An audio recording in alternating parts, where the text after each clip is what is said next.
আমি এই যে এক টুকরা কাপড় নিয়ে নিছি, আপনাদের সুবিধার জন্য আমি বিছিয়ে ভাঁজ করে নিছি। সবসময় 4 ভাঁজে কাপড় নিতে হবে, 2 পিস কাপড় কিন্তু 4 ভাঁজে নিতে হবে, 4 পাটে 2 পিস কাপড় হবে। আমার এখানে যে 9 ইঞ্চি কাপড় আছে, আমার হিপ হলো 24, এদিকে হলো 8 ইঞ্চি। এই যে ফিতা ঘরের জন্য আমরা 2 ইঞ্চিতে বা 1.5 ইঞ্চিতে চিহ্ন করে নিলাম, যেহেতু ছোট বাচ্চা চিকন রাবার ভরলেও হবে। এখন এখানে আছে 8 ইঞ্চি, তার অর্ধেকে 4 ইঞ্চিতে দাগ দিলাম।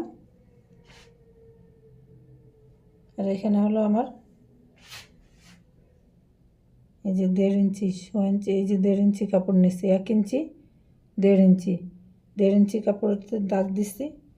অ্যান্ড পিছন পাট সোজা দাগ দিয়ে নিলে পিছনে হলো 1 ইঞ্চি, সামনে হলো 1.5 ইঞ্চি, বা আপনি পিছনে 1 ইঞ্চি, সামনে পিছনে 1/2 ইঞ্চি, সামনে 1 ইঞ্চি, এভাবেও কাটিং করতে পারেন।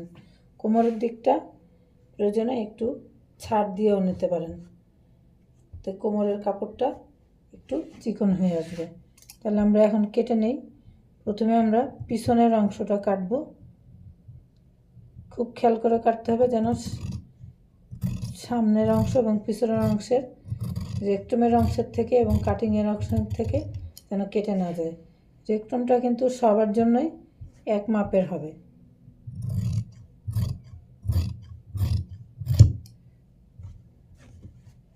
খুব সহজেই কাটা যায়। এখন আমরা সামনের অংশটা ছাড়িয়ে নেব, যেহেতু সামনের অংশ আমাদেরকে জামার বগলে যেমন তালপাট দিতে হয়, সেরকম জাঙ্গিয়ারও সামনের অংশে এই যে দাগ দিয়ে নিচ্ছি আমি, দাগ অনুযায়ী কেটে নিলাম এই অংশ। কিন্তু খেয়াল করেন আমি এই অংশ কাটলাম না, আবার এইখানকার এটাও কাটলাম না। তো এইভাবে আমাদের কাটিংটা খুব সহজে হয়ে গেল। যে সামনের অংশ, এই যে পিছনের অংশ।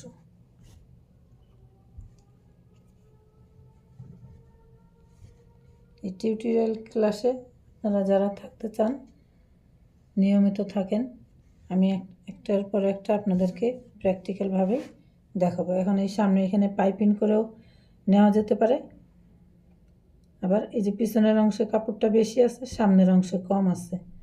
এখন এখানে রাবার বললে 2 সাইড সেলাই দিতে হবে। প্রথমে এভাবে সেলাই দিয়ে, এটা সেলাই দিয়ে, 2 সাইড সেলাই দিয়ে রাবার ভরলেই জাঙ্গিয়াটা হয়ে যাবে এখানে পাইপিং লাগালে।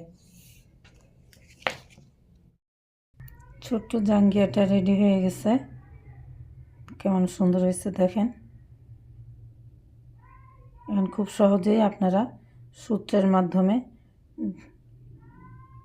আশা করি তৈরি করতে পারবেন। আমি আপনাদেরকে এটাও দিয়ে দেব, সূত্রটাও দিয়ে দিচ্ছি, যাতে আপনারা খুব সহজে তৈরি করে নিতে পারেন। যে সূত্রটা দেখে আপনি যে কোনো বয়সের যে কোনো বাচ্চার হিপের মাপ নিয়ে ছোট একটা জাঙ্গিয়া তৈরি করে ফেলতে পারবেন আশা করি। তাহলে আজ এ পর্যন্তই। আমার চ্যানেলটি সাবস্ক্রাইব করে একটি লাইক দিয়ে আমার সাথে থাকবেন। আল্লাহ হাফেজ।